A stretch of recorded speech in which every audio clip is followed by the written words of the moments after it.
व्याख्या मुद्रां करसरसिजै पुस्तकं शङ्खचक्रे बिभ्रद्भिन्नस्फटिकरुचिरे पुण्डरीके निषण्णः अम्लानश्रीरमृतविशदैरंशगत्प्लावयन्माम् आविर्भूयाद्दनघमहिमा मानसे वागधीशः। कृष्णाय वासुदेवाय हरये परमात्मने प्रणतक्लेशनाशाय गोविन्दाय नमो नमः। मान्यः संस्कृत शौर्यमिति आमुखपटले सम्बद्धाः समेऽपि विद्वांसः समेऽपि जिज्ञासवः छात्राः सहृदयाः सज्जनाः एतस्य संस्कृत शौर्यम् इति आमुखपटलस्य संस्थापकः प्रबन्धकश्च डॉक्टर राजकुमारः समेषां स्वागतं वर्तते तस्मिन् महाभाष्यव्याख्याने। पूर्वदिने किं पुनरिमे वर्णाः अर्थवन्ताः स्युदनर्थकाः इति विषये विचारः सञ्जातः। वस्तुतः अयं विषयः हैवर्ट्-सूत्रेऽपि सम्यक्तया व्याख्यातः। तस्यैव स्मरणं कारयति भगवान् भाष्यकारः। तत्रापि अयमेव प्रश्नः उत्थापितः, किं पुनरिमे वर्णाः अर्थवन्ताः स्युः अनर्थकाः। अनन्तरम् अर्थवन्तो वर्णाः धातुप्रातिपदिकप्रत्ययनिपातानाम् एकवर्णानाम् अर्थदर्शनात् इति वार्तिकं तत्र समागतम्। अतएव तस्य स्मरणे अत्र वार्तिकं वर्तते। वर्णस्य अर्थवदनर्थकत्वे उक्तम् अर्थात् हैवर्ट्-सूत्रे उक्तम् इत्यर्थः। तत्रैव एतस्य वार्तिकस्य व्याख्यानं जातम्। अर्थवन्तो वर्णाः धातुप्रातिपदिकप्रत्ययनिपातानां वर्णानाम् अर्थदर्शनात् वर्णविवृत्ते चार्थान्तरगमनात् वर्णानुपलब्धौ चानर्थगतेः संघार्थवत्वात्। एतानि वार्तिकानि सन्ति। प्रथमं वार्तिकम् अर्थवन्तो वर्णाः धातुप्रातिपदिकप्रत्ययनिपातानां वर्णानाम् अर्थदर्शनात्। तत्र उदाहरणमपि इङ् धातोः दत्तं वर्तते। प्रातिपदिकविषये तत्र अशब्दस्य अथवा इदम् इत्यत्र आभ्याम् एभिः एषु एवं दत्तं वर्तते। प्रत्ययविषये तत्र अणप्रत्ययस्य तत्र औपगवः कापटवः इति उदाहरणं दत्तं वर्तते। निपातानां तत्र अ इति इ इति अ अपेहि इ इन्द्रः उ उत्तिष्ठ अ अपक्रम एव रूपेण। द्वितीयं वार्तिकं दत्तमासीत् तत्र वर्णवृत्ते चार्थान्तरगमनात्। अत्रापि तत्र कूपः यूपः सूपः इति वर्तते। तत्र ककारं यदा अभ्रियते सकारः उपजायते तदा सूप इत्यर्थस्य सकारापगमे यकारस्य उपजने यूप इति शब्दस्य एवं तत्र कूपः इत्यत्र यः अर्थः कश्चन गम्यते स ककारस्य, सूपः इत्यत्र सकारस्य, यूपः इत्यत्र यकारस्य अर्थः एवं रूपेण वर्णव्यत्यये चार्थान्तरगमनात् वर्णानुपलब्धौ चार्थानवगतेः इत्यस्य विषये तत्र दत्तं वर्तते। तृतीयं वार्तिकं वर्तते वर्णानुपलब्धौ चानर्थगतेः। यदा अत्र काण्डीरः आण्डीरः अत्र वृक्ष इति ऋक्ष इति वर्णानुपलब्धौ चानर्थगतेः। तत्र वर्णस्य अनुपलब्धौ तस्य अर्थस्य गतिर्न भवति। येन ज्ञायते वर्णः अर्थवन्तः। अन्यद् वार्तिकं भवति संघातार्थवत्वाच्च। संघातः अर्थात् समुदायः अर्थवान् भवति, अवयवः अनर्थकः भवति इति समाहितं भगवता भाष्यकारेण तत्रैव अत्रापि स्मार्यते संघातस्य अर्थवत्वात् शुभभावो वर्णात्। संघातस्यैकार्थत्वेन पूर्वं तु संघातार्थवत्वाच्च समुदायः अर्थवान् भवति। संघातार्थवत्वात् मन्याभय अर्थवन्तो वर्णाः येषां संघातार्थवन्तः अवयवी तेषाम् अर्थवन्तः भवन्ति। यदा एकश्चक्षुः चक्षुष्मान् दर्शने समर्थः तत्समुदाय च शतमपि समर्थम्। एकश्चितला तैलदाने समर्थः तत्कार्यपि समर्थः एव रूपेण तत्र समाहितम्। अपरं वार्तिकं भवति संघातस्यैकार्थवत्वात् शुभभावो वर्णात्। अत्रापि संघातस्य एकत्वम् अर्थात् तेन वर्णासु उत्पत्तिर्न भवति एवं रूपेण तत्रापि समाहितम्।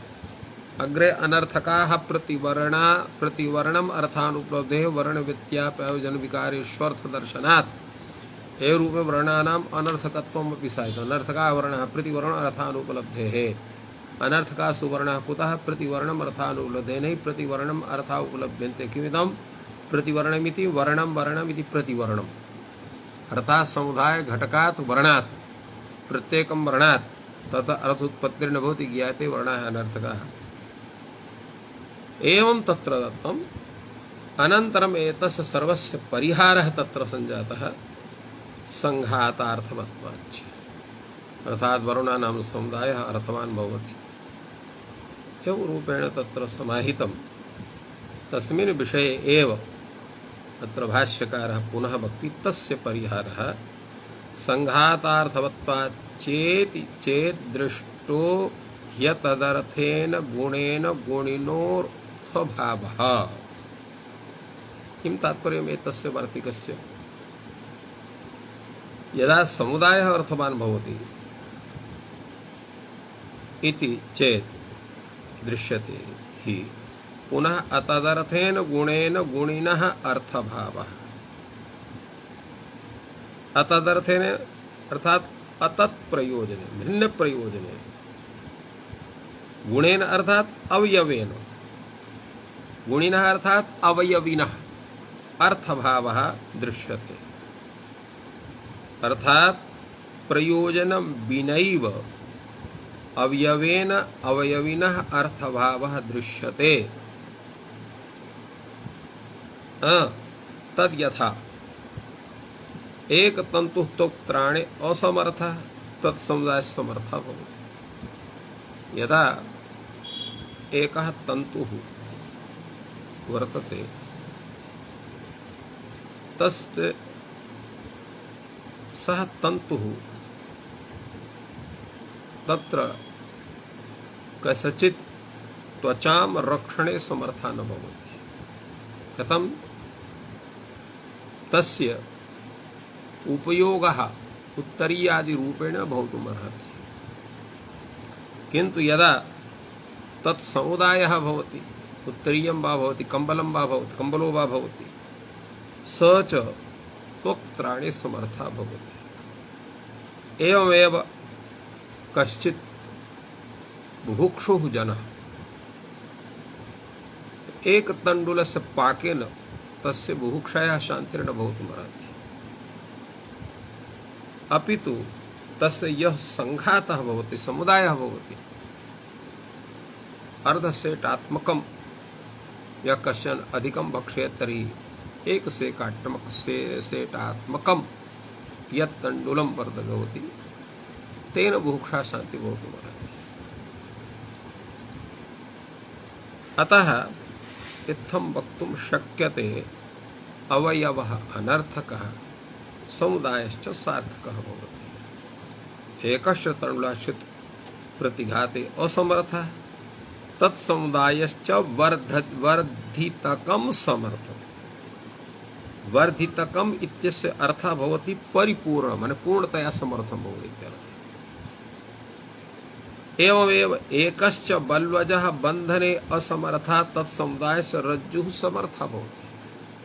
बल्वजः नाम बल्वज इति शब्दस्य अर्थः भवति तत्र कश्चन तृणविशेषः तस्य तृणस्य बल्वज इति नाम।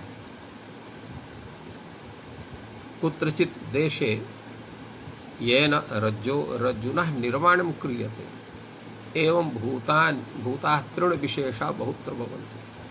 क्वचित् तत्र एकः तृणः भवति कुत्रक्षेत्रे बगै इति कथ्यते तेनापि रज्जुनः निर्माणं भवति। एवमेव तत्र शन इति भवति।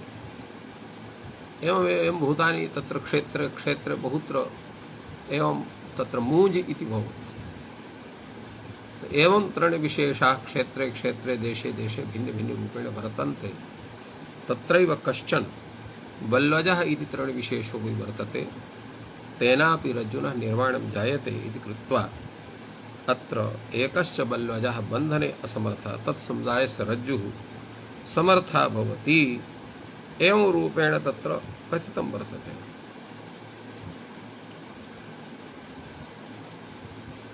भाष्यकारः अत्र विचारयति विषमः उपन्यासः भवति हि तत्र याचया वती चार्थमात्रा। अयं शब्दः अतीव कठिनः। याचया वती चार्थमात्रा किं तात्पर्यम् एतस्य भवितुमर्हति? कैयटः एतस्य अर्थं वक्ति अयं समुदायः काचित् इत्यस्य अर्थे वर्तते।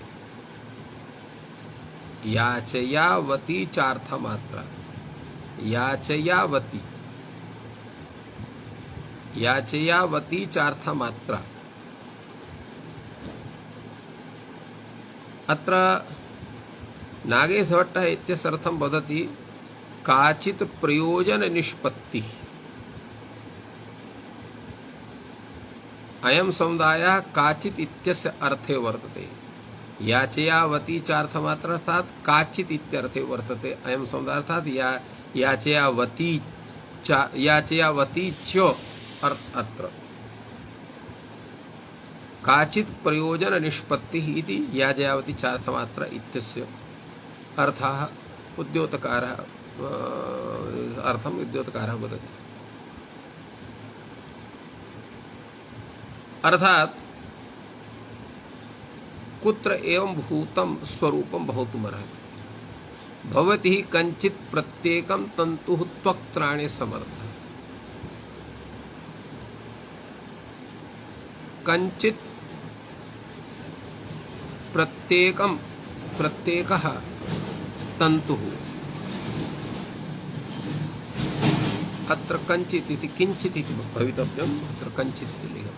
या कञ्चित् इति तन्तुः भवतु न कश्चित् स्यात् किञ्चित् स्यात् सामान्येन कञ्चित् इति तन्तुः इति वर्तते। एकश्च तण्डुलाच्छुत् प्रतिघाते समर्थः एकश्च बलजः बन्धने समर्थः। इमे पुनः वर्णाः अत्यन्तम् एव अनर्थः। कदाचित् प्रत्येकः तन्तुः त्वक्त्राणे समर्थः भवति। कदाचित् किं तात्पर्यम्? एकः तन्तु भवति कश्चन अतीव सूक्ष्मः जीवः तस्य त्राणे त्वक्त्राणे एकः तन्तुः अपि समर्थः भवितुमर्हति। एवमेव पिपीलिकादिषु प्राणिषु विषये एकश्च तण्डुलोऽपि क्षुत्घात प्रतिघाते समर्थः भवितुमर्हति।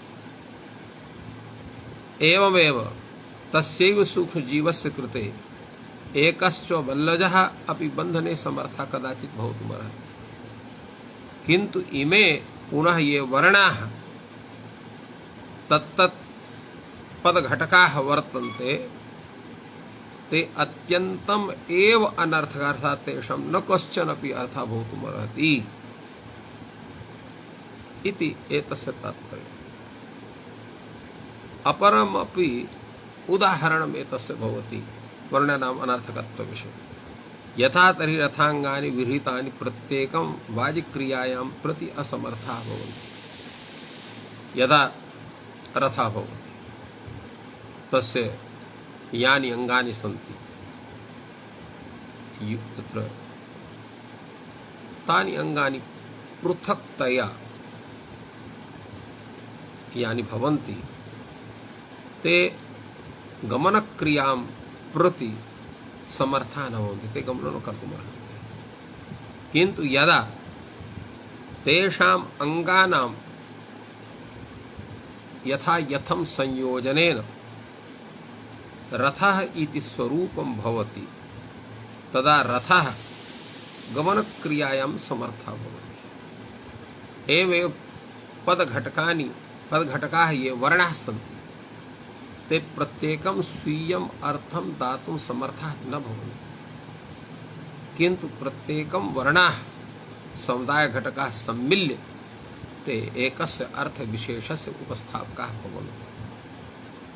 एवं येषां वर्णानां समुदायः अर्थवान् भवति, यः समुदायाः अर्थवन्तः भवन्ति अवयवाश्च अनर्थकाः भवन्ति इत्येव निर्णयः सञ्जातः। तात्पर्यम् इदं वर्तते, पृथक्तया एवं भूतः यः वर्णः प्रयुक्तः वर्तते सामान्येन,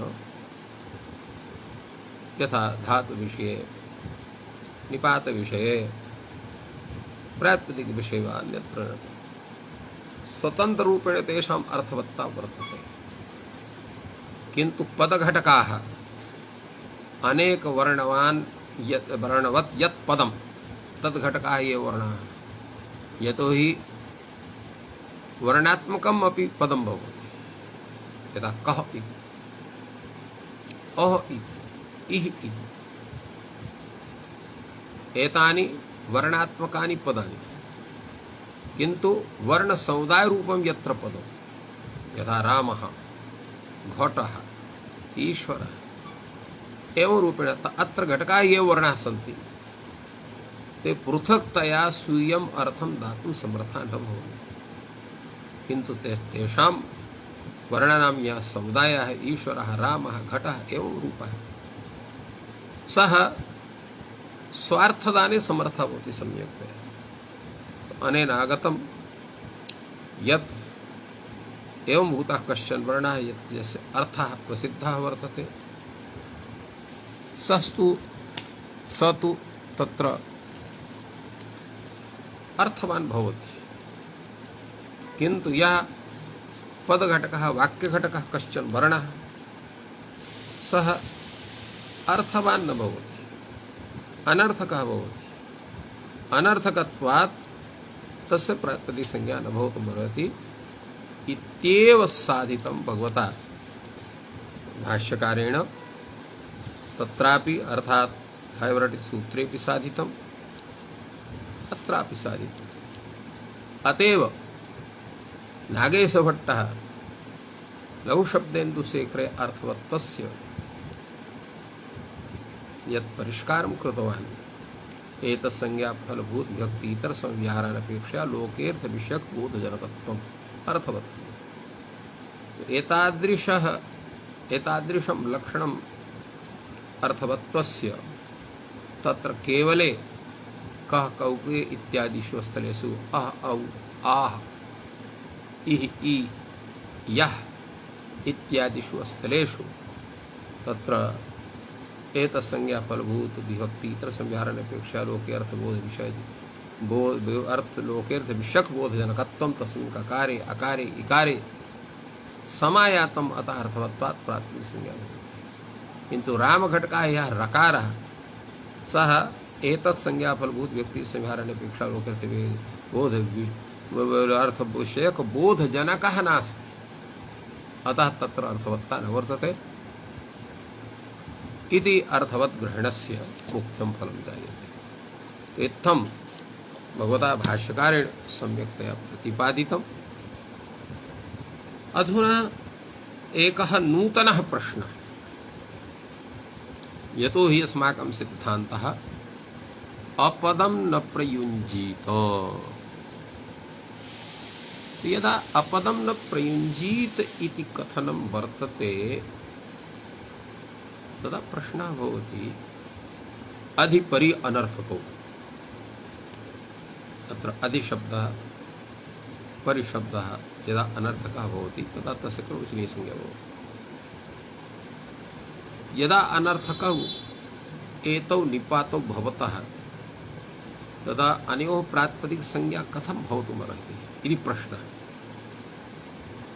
चेत् प्रातिपदिकस्य न भवति तर्हि तयोः प्रयोगोऽपि न स्यात्। अपदं न प्रयुञ्जीत इति नियमस्य जागरूकत्वात् तर्हि किं समाधानम् एतस्य भवितुमर्हति इति प्रश्नः। इति धिया वार्तिकारस्य एतद् वार्तिकं निपातस्य अनर्थकस्य प्रातिपदिकत्वम्, अनर्थकस्यापि निपातस्य प्रातिपदिकसंज्ञा भवति। निपातस्य अनर्थकस्य प्रातिपदिकसंज्ञा वक्तव्या प्रातिपदिक संज्ञा वक्तव्य इत्यस्य किं तात्पर्यम्? यद्यपि अर्थवदधातुर प्रत्ययः प्रातिपदिकम् इति सूत्रेण अर्थवतः शब्दस्यैव प्रातिपदिक संज्ञा भवति। तत्वनर्थकस्य यदा एते निपाताः अनर्थकाः तर्हि तेषां प्रातिपदिक संज्ञा सामान्येन नियमेन न भवितुमर्हति इति कृत्वा एतद् वाक्यं स्वीकरणीयं यत् निपातस्य अनर्थकस्य प्रातिपदिकत्वम् अर्थात् प्रातिपदिक संज्ञा भवति। यदा तत्र खञ्जति निखञ्जति लम्बते प्रलम्बते, खञ्जति इत्यस्य यः अर्थः स एव निखञ्जति इत्यस्यापि अर्थः। अत्र नि इति निपातः उपसर्गः कमपि नूतनम् अर्थं न द्योतयति, निखञ्जति इत्यत्र। एवमेव लम्बते प्रलम्बते, तो लम्बते इत्यस्य यः अर्थः स एव अर्थः प्रलम्बते इत्यस्यापि। अत्र प्र इति उपसर्गोऽपि कमपि नूतनम् अर्थं न द्योतयति, यथा प्रहारहार संहार विहार परिहारवत् इत्यत्र ह्री धातोः तत्र प्राक् ये प्रयुक्ताः सन्ति प्रपरा प्रभृतयः उपसर्गाः ते कमपि नूतनम् अर्थं द्योतयन्ति, तथा अत्र कश्चन नूतनः अर्थः द्योत्यः न प्रतीयते। फलतः एते नि प्र प्रभृतयः अनर्थकाः ये निपाताः तेषां प्रातिपदिक संज्ञा सामान्यरीत्या अर्थवदधातुः प्रत्ययः प्रातिपदिक सूत्रेण न भवितुमर्हति इति कृत्वा अत्र एतेषां प्रातिपदिक संज्ञा विधानाय किमपि नूतनं वाक्यं कथनीयम् इति तत्र प्रश्नः भवति। किन्तु प्रयोजनम् अनुद्दिश्य मन्दोऽपि न प्रवर्तते इति नियमः। भवतु नाम एतेषां प्रातिपदिक संज्ञा विधानाय किमपि नूतनं वाक्यं स्वीक्रियते, किन्तु एतेषां प्रातिपदिक संज्ञा विधानेन किं सिद्ध्यति, अर्थात् एतेषां प्रातिपदिक संज्ञा विधानस्य प्रयोजनं किं वर्तते? किं पुनरत्र प्रातिपदिक संज्ञया प्रार्थते? प्रातिपदिकादिति स्वाद्युत्पत्ति सुबन्तं पदमिति पदसंज्ञा पदस्य पदातिथि निघातो यथा स्यात्। अत्र एवमस्ति, यदा एषां प्रातिपदिक संज्ञा भवति सुबुत्पत्ति भवति, यतोहि निपाताः स्वरादि निपातमव्यय अव्ययसंज्ञकाः भवन्ति, अतः एतेभ्यः विहितः यः प्रत्ययः सुविभक्तिः तस्य अव्यादासुपा इत्यनेन लोपः भवति, तेन पदत्वं जायते। तेन पदस्य इति सूत्रेण विहितः यः तत्र सर्वानुदात्तः पदात् इति विहितः सर्वानुदात्तः स भवति। अनुदात्तस्य विधानाय अयं तत्र एवं भूतः विचारः भवति, अर्थात् एतेषाम् अनर्थकानानुपानं प्रातिपदिक संज्ञा वक्तव्या इति। यद्यपि सामान्य रूपेण तत्र निपाताः आद्युदात्ताः भवन्ति, किन्तु विशेष रूपेण पदात् परस्य पदस्य पदघटकस्य एवं रूपेण तत्र निघातस्य अपि स्थितिः जायते एव। अत्र अग्रे विचारः भवति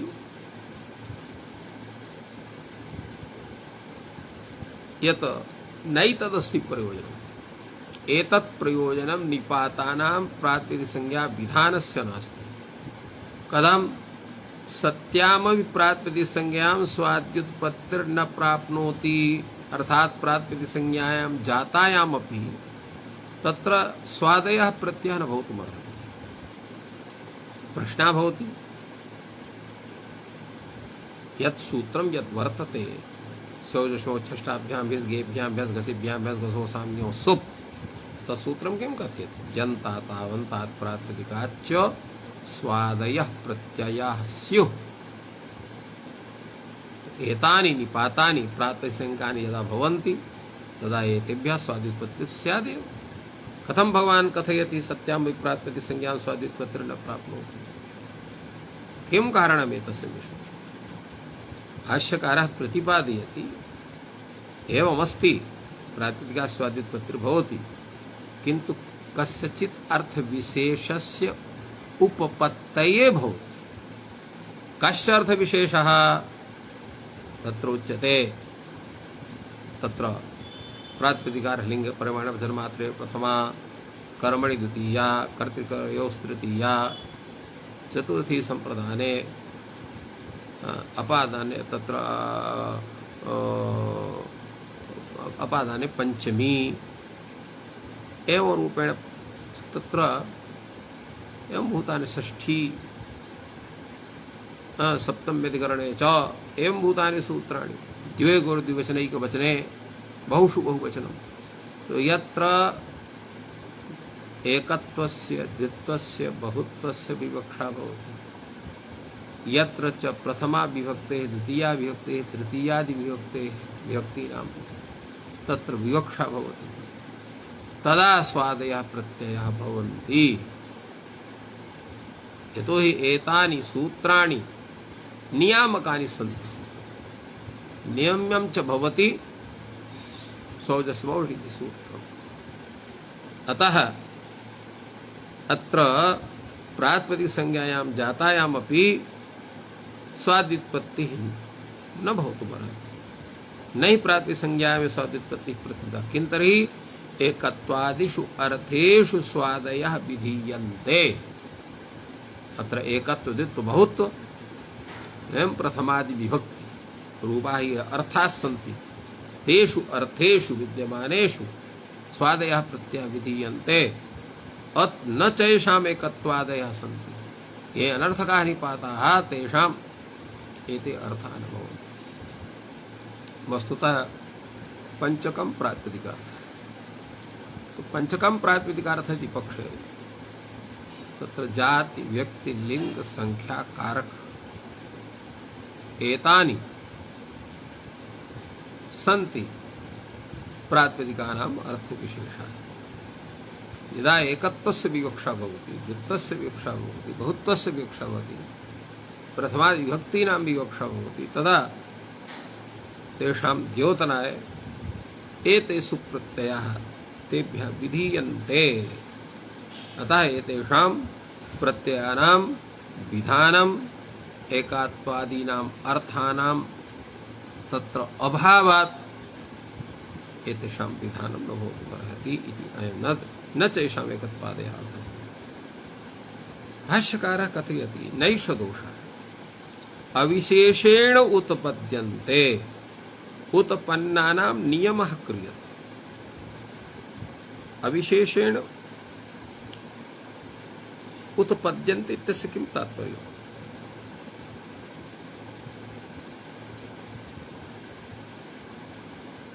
उच्यते नानावाक्यताश्रयणात्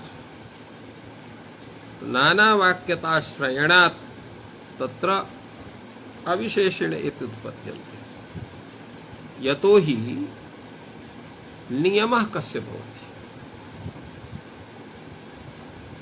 शब्दस्य अर्थस्य संज्ञा कस्य भवति अर्थस्य शब्दस्य वा इति तावत् विचारणीयम् संज्ञा भवति शब्दस्य राम इति शब्द से प्रातिपदिक संज्ञा भवति राम इति अर्थ से प्रातिपदिक संज्ञा भवति किंतु एकत्वं द्वित्वं बहुत्वं प्रथमा विभक्तित्वं द्वितीया विभक्तित्वं तृतीया विभक्तित्वं इति एते ये सन्ति ते के शब्दस्य स्वरूपाणि अथवा अर्थस्य स्वरूपाणि सन्ति यतो हि एतानि नियामकानि नियम सूत्राणि सन्ति एकत्वादि बोधकानि प्रथमादि बोधकानि सूत्राणि सन्ति तो नियमः शब्दस्य न भवति अर्थस्य भवति यदा तत्र अर्थस्य भवति तो नियमः अर्थानामेव स्यात् नो प्रत्ययानां फलतः अनर्थकेभ्यो अपि प्रातिपदिक संज्ञकेभ्यः स्वाद्युत्पत्ति भवितुमर्हति तत्र न कश्चन दोषः इति कैयटः एतस्य अर्थस्य प्रस्फुटनं कृतवान्। अग्रे तत्र अत्र विचारयति भाष्यकारः नैष दोषः अविशेषेण उत्पद्यन्ते उत्पन्नानां हि नियमः क्रियते एतत्तु जातम् अथवा प्रकृतान् अर्थान् अपेक्ष नियमः प्रकृतान् अर्थान् अर्थात प्रकृत्यर्थ प्राप्तान् अर्थान् प्रकृत्यर्थ प्राप्ताः ये अर्थाः तान् अपेक्ष तेषाम् अपेक्षां विधाय अत्र नियमः भवति। एकत्व द्वित्व बहुत्वेषु प्राप्तेषु एकत्व विवक्षायाम् एकवचनं द्वित्व विवक्षायां द्विवचनं बहुत्व विवक्षायां बहुवचनं प्रथमादि सर्वासु प्राप्तासु तत्र प्रथमा यः प्रसंगे तत्र प्रथमा विभक्ति द्वितीया विषय तत्र प्रातिपदिकार्थ लिंग परिमाण वचनेषु तत्र प्रथमैव कर्मणि द्वितीयैव एवं कर्तिकरणयोः तृतीयैव संप्रदाने चतुर्थ्येव अपादाने पंचम्येव एवमेव तत्र संबंधे षष्ठ्येव अधिकरणे सप्तम्येव इति कश्चन नियमः भवति सर्वेषां तेषाम्।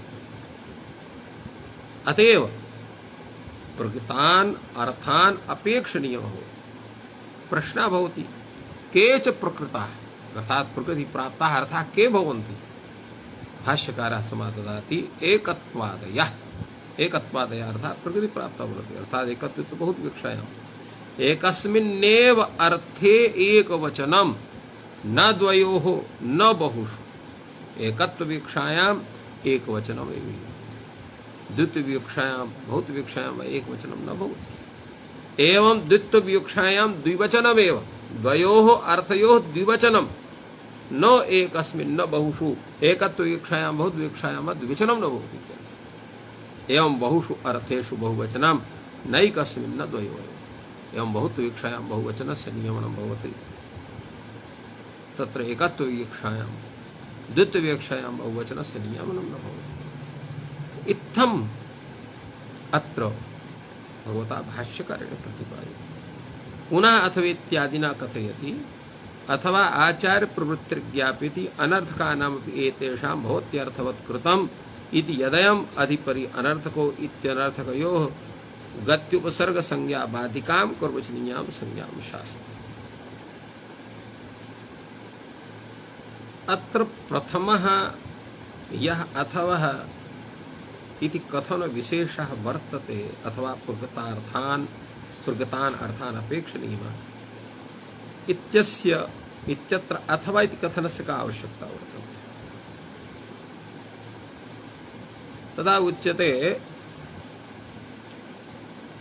प्रथमा नियमेपि दोषः नास्ति प्रथमानादीनां विभक्तीनां तत्र नियमनेपि दोषः नास्ति इति मत्वा अत्र अथवा इति कथनं वर्तते। अत्र अथवा पुनः तत्र अथवा कथनं द्वितीयम् अथवा कथनं तस्मिन् विषये अत्र भगवान् भाष्यकारः कथयति यत्र अधिक विचारस्यापि आवश्यकता नास्ति। अधिकः विचारः कुत्र प्रवर्तते यत्र आचार्याणां साक्षात् निर्देशः नास्ति तत्र कल्पनया अधिकः विचारः क्रियते तेन समाधानमपि क्रियते किन्तु अत्र तु मार्गः पाणिनिना स्वयमेव प्रशस्तः वर्तते। कः मार्गः कुत्र च विद्यते सः अत्र उच्यते आचार्य प्रवृत्तिर्ज्ञापयति अनर्थकानामपि एतेषां भवति अर्थवत् कृतम् अर्थात् यद्यपि एते वर्णाः निपाताः अनर्थकाः सन्ति तथापि अनर्थकानाम एतेषाम अर्थवत् कृतं भवति। अर्थवत् कृतं नाम अर्थवान तत्र अर्थवत् त्वम आरोप्य यथा अर्थवतां प्रातिपदिक संज्ञा भवति तथा निपातानाम अनर्थकानाम प्रातिपदिक संज्ञा भवति। अर्थवत् कृतं भवति तत्र क्व एवं रूपं पाणिनिना दिष्टं वर्तते। तो पाणिनिना अधिपरि अनर्थकौ इति सूत्रेण अधि इति उपसर्गस्य परि इति उपसर्गस्य तत्र उपसर्ग संज्ञां प्रवाद्य कर्मवचनीयां संज्ञां शास्ति। तो कर्मवचनीयां संज्ञां यदा शास्ति तत्र अनेन ज्ञायते यत् अधिपरि इत्यत्र विभक्तिरपि वर्तते, समासः वर्तते। अधि च परि च इति अधिपरि अत्र इतरेतर द्वन्द्वः। अत्र भगवान् भाष्यकारः अधि इत्यस्य परि इत्यस्य समासमपि विधाय प्रातिपदिक संज्ञां विधाय द्विवचने अधिपरि इति प्रयोगं कृतवान्।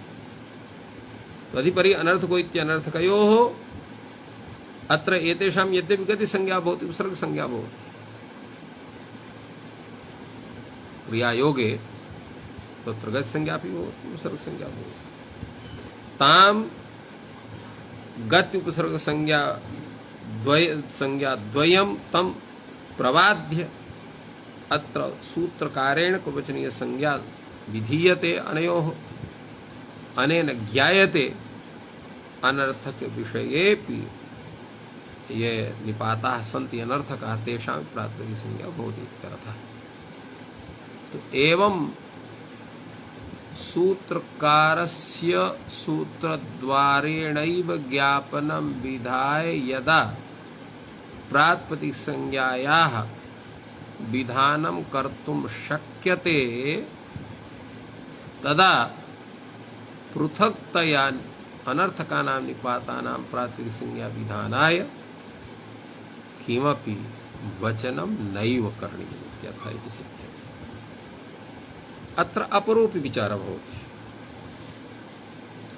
कुत्र विचारः प्रवर्धते? अधातु विषये अप्रत्यय विषये अर्थवद धातुरप्रत्ययः प्रातिपदिकम् तत्र अप्रत्यय इति विषये भाष्यकारः अत्र प्रस्तौति विचारम्। किं पुनः अयं पर्युदासः यदन्यत् प्रत्ययादिति आहोसित प्रसज्यायं प्रतिषेधः प्रत्ययो न इति। अर्थात् एतस्य सूत्रस्य अर्थः कः स्यात्? धातु भिन्नस्य प्रत्यय भिन्नस्य अर्थवशब्द स्वरूपस्य प्रातिपदिक संज्ञा भवति अथवा अर्थवशब्द स्वरूपस्य प्रातिपदिक संज्ञा भवति धातोः प्रत्ययानां च प्रातिपदिक संज्ञा न भवति। कः अर्थः एतस्य सूत्रस्य स्यात्? यदा अत्र पर्युदासः क्रियते तदा तु धातु भिन्नं प्रत्यय भिन्नं अर्थवत् शब्द स्वरूप प्रातिपदिक संज्ञा स्यात् इति अर्थः स्यात्। यदा तत्र पर्युदासः नहीं अस्ति प्रसज्य प्रतिषेधः इत्यर्थः अर्थः क्रियते तदा अर्थवत् शब्द स्वरूपं प्रातिपदिक संज्ञा स्यात्। प्रत्ययः धातुः न स्यात् एवं रूपेण स्यात् अर्थः एकस्य। तस्मिन् विषये भाष्यकारः चिन्तयति कश्चात्र विशेषः अर्थात् पर्युदासो वा भवतु प्रसज्य प्रतिषेधो वा भवतु कः विशेषः अनयोः कश्चात्र विशेषः? तर्हि पर्युदास विषये पूर्वं चिन्तयति भाष्यकारः अप्रत्यय इति चेत् तिवेकादेशे प्रतिषेधो अन्तवत्वात् अप्रत्यय इति चेत तिवेकादेशे प्रतिषेधो वक्तव्यः। अप्रत्यय इति चेत तस्य किं तात्पर्यम्? अर्थात अत्र पर्युदासः स्वीक्रियते चेत् तर्हि अप्रत्यय इति चेत एकादेशे तिवेकादेशे प्रतिषेधो वक्तव्यः।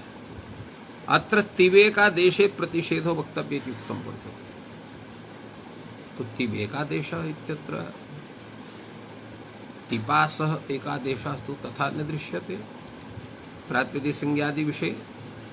अत्र तिप इत्यस्य किं तात्पर्यम्? तो तिप इत्यत्र तिप इति पदेन तिप्तझि सिप्तस्था मिब्बस्मस्तातां झा तासातां धरुणमहिं एतेषां ग्रहणं न भवति, अथवा केवलं तिप् प्रत्ययस्य ग्रहणं न भवति। अपितु भाष्यकारेण तिप्तझि इति घटकात् तिप् प्रत्ययात् आरभ्य सौज षोड षष्ठाभ्याम गेभ्याभ्यस कसिभ्याभ्यस वसोसाम ञो सुप इत्यत्र पकार पर्यन्तम एकः प्रत्याहारः तिप् प्रत्याहारः स्वीक्रियते। तो तस्मिन् प्रत्याहारे ये प्रत्ययाः आगच्छन्ति ते सर्वेपि तिप् पदवाच्याः भवन्ति तिप् प्रत्याहारान्तर्गतत्वात्। फलतः अत्र तेषां विधाने सत् यः कश्चन एकादेशः प्रवर्तते तत्र प्रातिपदिक संज्ञायाः स्थितिः भवितुमर्हति न भवितुमर्हति विचारः। अत्र किं स्यात्? भाष्यकारः वदति अप्रत्यय इति चेत् तिवेकादेशे तिपः एकादेशः यत्र भवति। तिपः नाम अत्र सुपः भवति। यतो सुपः अत्र एकादेशः स्वीक्रियते तत्र प्रतिषेधः वक्तव्यः। यदा काण्डे कुड्डे तत्र काण्डे इति शब्दस्य प्रयोगः बहुत्र वर्तते। तत्र पृथक् भावस्य स्वरूपं वदति। कनि दीप्तौ इति धातोः ड प्रत्यये उपधायाः दीर्घे नकारस्य तत्र अनुस्वारे परसवर्णे च कृते सति काण्ड इति शब्दः निष्पद्यते। अत्र ड प्रत्यय स्वरूप ग्रहण सामर्थ्यात् चुटु इति सूत्रेण तस्य इति संज्ञा न भवति। एवं रूपेण काण्ड शब्दः निष्पद्यते। काण्ड शब्दः द्विधा नपुंसकलिङ्गो वर्तते। काण्डम् इत्येव भवति, पुल्लिङ्गोऽपि भवति। काण्ड शब्दः द्विधा तत्र पुल्लिङ्गरूपः नपुंसकलिङ्गरूपो वा कोशग्रन्थेषु प्रतिपादितः वर्तते। तो यदा नपुंसकलिङ्गः तदा काण्डं काण्डे काण्डानि इत्यत्र काण्डे इति द्विवचनस्य स्वरूपं प्रथमायाः द्वितीयायाः अथ सप्तम एकवचनस्य स्वरूपं काण्डे इति। तो काण्ड शब्दात् यदा नपुंसकलिङ्गे तत्र द्विवचनं तदा तत्र औ इत्यस्थाने शी भावः संज्ञायां जातायां गुणे च कृते काण्डे इति वर्तते। सप्तमी बहुवचने काण्ड इ यतो हि विभक्तिकारी संज्ञायां जातायां तस्य लोप इति लोपे कृते से काण्ड इत्यवस्थायां गुणे काण्डे इति भवति। अत्र अन्तादिवच् इति सूत्रेण पूर्वान्तमद्भावात् काण्डे इत्यत्र प्रकृतित्वं सिद्ध्यति। प्रकृतेः तस्याः प्रकृतेः तत्र स्वीकृता तस्य प्रातिपदिक संज्ञा भवति। प्रातिपदिक संज्ञायां जातायाम् अत्र ह्रस्वो नपुंसके प्रातिपदिकस्य इति सूत्रेण ह्रस्वः स्यात्। अतः अत्र सामान्येन नपुंसकलिङ्गस्यैव काण्डशब्दस्य ग्रहणं भवति। कथं? यत्र नपुंसकलिङ्गे एव तत्र ह्रस्वो नपुंसके प्रातिपदिकस्य सूत्रस्य प्रवृत्तिः स्यात् इति ज्ञायते। अपि च कुड्य इति तत्र उच्चस्थस्य कस्यचित् स्थानविशेषस्य तत्र ग्रहणं भवति कुड्य इत्यनेन। अत्रापि प्रातिपदिक संज्ञायां जातायां ह्रस्व नपुंसके प्रातिपदिके तेन ह्रस्वः स्यात्। तादृश एव अत्र प्रश्नः भवति किं कारणम् अत्र तिव्यकादेशे प्रतिषेध किं कारणं प्रतिषेधः वक्तव्यः अर्थात् एतेषां तत्र प्रातिपदिकसंज्ञा स्यात् उच्यते अन्तवत्वात्। अत्र अन्तवद्भावः भवति तिवतिपोरेकादेशः तिवतिपोः एकादेशः अतिपोन्तवत् स्यात्। तो यत्र तिव अतिप् अत्र तिप् कः वर्तते अतिप् कः वर्तते तो अपित् वर्तते प्रकृतिभागः तिप् वर्तते प्रत्ययभागः शी इति अथवा नपुंसकलिङ्गः एव काण्डशब्दः कुण्डशब्दः तत्र इ इति अतिप् एव अत्र तिप् तो अतिपोन्तवत् स्यात्। तो अतिप् यः प्रकृतिभागः सः अन्तवत् स्यात् तेन प्रकृतित्वं तत्र स्यात्। अस्ति अन्यत् तिपः इति कृत्वा प्रातिपदिकसंज्ञा अतः अत्र प्रत्ययान्तत्वं न स्यात्। प्रत्ययान्तत्वं यतोहि यदा तत्र पूर्वा तत्र परस्यादिवद्भावः स्यात् तो परादिवद्भावसत्वात् अत्र तु प्रत्ययान्तत्वं स्यात् किन्तु पूर्वान्तवद्भावस्य सत्त्वात् तत्र प्रकृतित्वम् एव भवति। प्रातिपदिकसंज्ञा च स्यात् प्रातिपदिकसंज्ञायां जातायां ह्रस्व नपुंसके तेन प्रातिपदिकसंज्ञा तत्र ह्रस्वस्य विधानं स्यात्। तर्हि काण्डि कुण्डि इति रूपं स्यात् काण्डे कुण्डे इति रूपं न भवेत्। अतः पर्युदासः अर्थः अप्रत्ययः न करणीयः इति तत्र समाधानं भवति। अग्रे पुनः चिन्त्यते अस्तु तर्हि प्रसज्य प्रतिषेधः यतो हि अत्र काण्डे कुण्डे इत्यत्र दोषः आयाति फलतः अत्र प्रसज्य प्रतिषेधः प्रत्ययो न अर्थात् प्रत्ययस्य प्रातिपदिकसंज्ञा न भवति। प्रत्ययस्य अर्थात् प्रत्ययान्तस्य एवमेव उक्तं वर्तते यतो हि अत्र प्रत्ययशब्देन प्रत्ययग्रहणे तदादि तदन्तस्य ग्रहणम् इति रीत्या अत्र प्रत्ययान्तस्य प्रातिपदिकसंज्ञा न भवति। अत्र काण्डे कुण्डे इत्यत्र परादिभागात् प्रत्ययन्तम् आदाय अत्र निषेधः क्रियते अतः अत्र प्रातिपदिकसंज्ञा तेषां न भवति।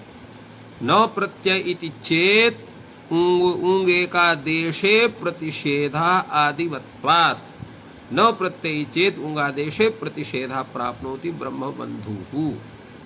ब्रह्मबन्धु इति शब्दात् स्त्रीत्व विवक्षां यदा उङ् क्रियते सवर्ण दीर्घे सति ब्रह्मबन्धु इति भवति। अत्र परादिभावेन प्रत्ययान्तत्वं स्यात् फलतः प्रत्ययान्तस्य तस्य ब्रह्मबन्धु इति शब्दस्य सत्त्वात् तत् प्रातिपदिकसंज्ञा न स्यात् सुविभक्ति न स्यात् ब्रह्मबन्धुः इति रूपस्य सिद्धिर्न भवितुमर्हति चेत् अत्र प्रसज्य प्रतिषेधः अर्थः नयः क्रियते अप्रत्ययः। किं कारणम् आदिवत्वात् प्रत्ययोरेकादेशः अत्र प्रत्यय अप्रत्यय प्रत्यय भवति उङ् अप्रत्यय भवति प्रकृतिः ब्रह्मबन्धु इति अनयोः एकादेशः तत्र प्रत्ययस्य आदिवत् स्यात्। तो आदिवद्भावेन अत्र प्रत्ययत्वधर्मः स्यात् ऊकारे प्रत्ययान्तत्वात् एतस्य प्रातिपदिकसंज्ञा न भवतु तत्र प्रत्ययो न इति प्रतिषेधः प्राप्नोति।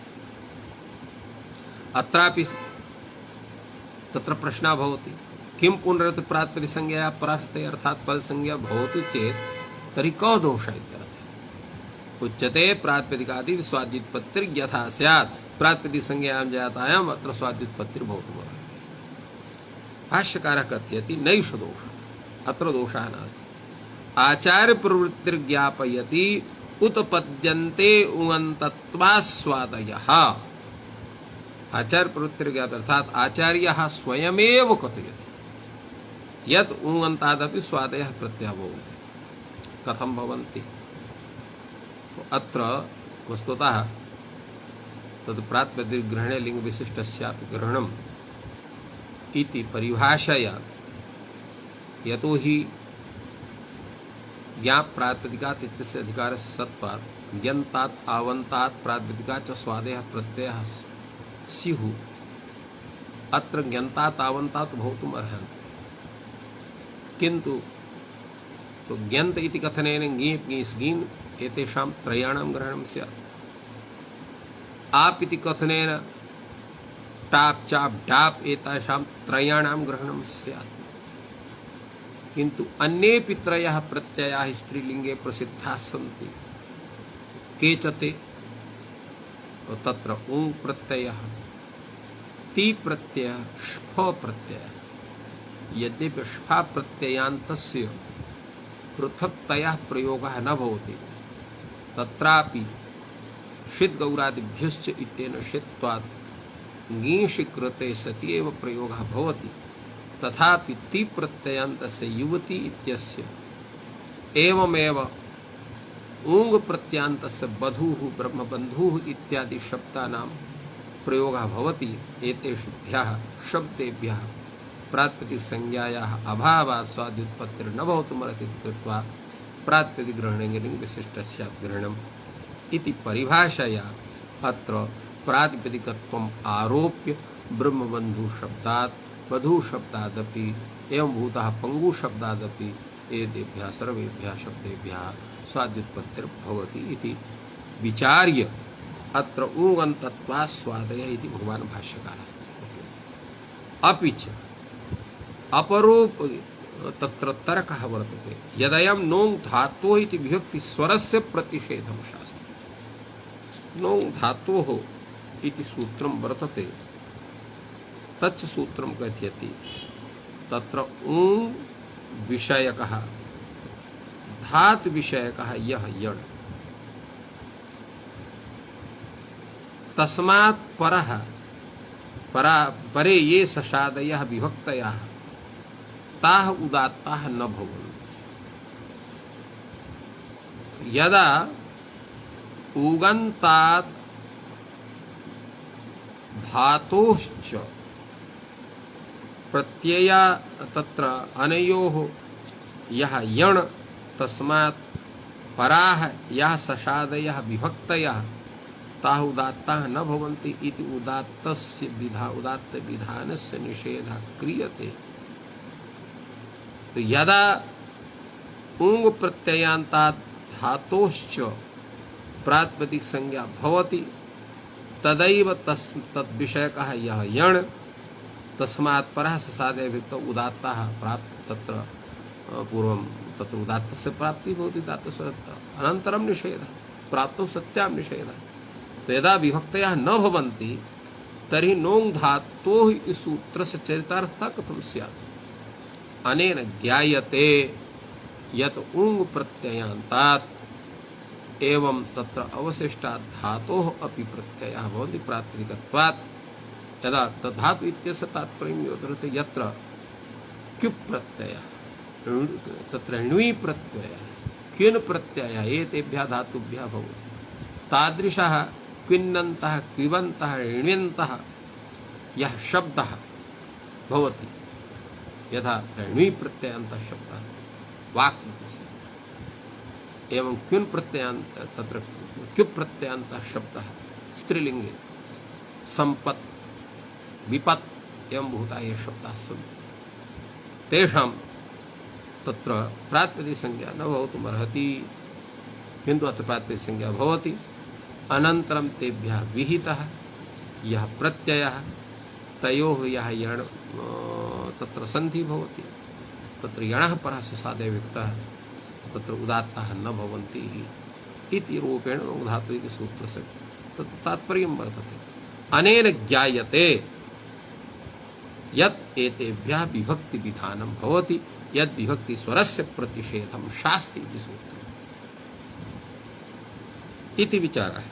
अत्रापि कश्चन कथयति यत्र यत्र नोङ् धातुः इति सूत्रस्य प्रवृत्ति तस्मिन् विषये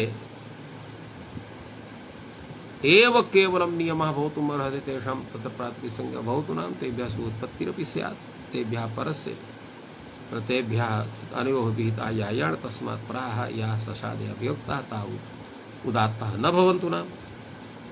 किन्तु यत्र एतादृशी स्थितिर्नास्ति तेषां तु तत्र प्रातिपदिकसंज्ञायाः अभावः स्यात् इति कश्चन विचारः कश्चित् भवति चेत् अत्र भाष्यकारः कथयति अथवा द्वे ह्यत्र प्रातिपदिकसंज्ञे अत्र प्रातिपदिकसंज्ञा द्वयोः वर्तते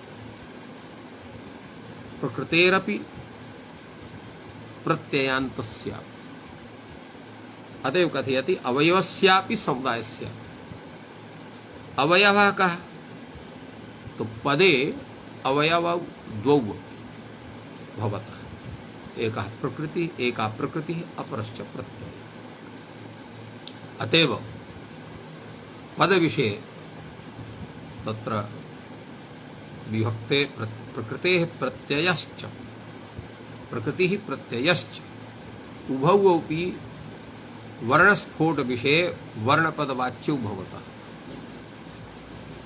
तो अवयवत्वेन तेषां ग्रहणं भवति अत्र अवयवस्यापि समुदायस्यापि अवयवस्य नाम प्रकृतिमात्रस्य समुदायस्य नाम प्रत्ययान्तस्य यथा ब्रह्मबन्धु इति शब्दः तो सामान्य ब्रह्मबन्धु शब्दः यदा प्रयुज्यते तस्य प्रातिपदिकसंज्ञा भवति अनन्तरं स्त्रीत्वविवक्षां यदा ऊङ् भवति तदा ब्रह्मबन्धु इति जायते अत्र पूर्वं प्रकृतेः प्रातिपदिकसंज्ञायाः सत्त्वात् प्रथमं प्रातिपदिकसंज्ञकत्वं प्रकृतौ वर्तते यदा अत्र समुदायस्य ब्रह्मबन्धु इत्यस्य प्रातिपदिकग्रहणे लिङ्गविशिष्टस्य ग्रहणम् इति परिभाषया प्रातिपदिकत्वस्य आरोपः भवति तदा समुदायस्यापि प्रातिपदिकसंज्ञा जायते अतः अत्र द्वे प्रातिपदिकसंज्ञा भवति तत्र अवयवस्य या प्रातिपदिकसंज्ञा तया अन्तवद्भावा स्वाद्युत्पत्तिर्भवितुमर्हति अतः न कश्चन दोषः इति समाहितवान् प्रातिपदिकसंज्ञा तया अन्तवद्भाव तत्र अवयवस्य या अवयवस्य नाम प्रकृतेः ब्रह्मबन्धु इत्यस्य या तत्र प्रातिपदिकसंज्ञा तया अन्तवद्भाव तत्र अन्तवद्भावात् अत्र प्रातिपदिकत्वं ब्रह्मबन्धु इति समुदायः स्वीक्रियते अन्तद्वात् स्वाद्युत्पत्तिर्भविष्यति ब्रह्मबन्धुः इति रूपं स्यात् न कश्चन दोषः अनन्तरं भाष्यकारः कथयति शुभलोपे प्रत्ययलक्षणात् शुभलोपे प्रत्ययलक्षणात् शुभलोपे च प्रत्ययलक्षणेन प्रतिषेधः अन्यत्र यथा राजन् तक्षण राजा राजा अथवा राजन् इत्यत्र हनज्ञाभ्यो दीर्घास्वति स्मृतमलिति निसु इत्यस्य लोपः तक्षण इत्यत्र अत्र प्रत्ययलोपे प्रत्ययलक्षण प्रत्ययम् आदाय अत्र राजन्सो इत्यत्र प्रत्ययलक्षणेन प्रत्ययो न इति प्रतिषेधः प्राप्नोति अस्य कः परिहारः स्यात् इत्यस्मिन् विषये वयं श्वः विचारं कर्ता स्मः यतोहि समयः सञ्जातः अतः अत्रैव विरम्यते सर्वेभ्यो नमः जयतु संस्कृतं जयतु भारतम्।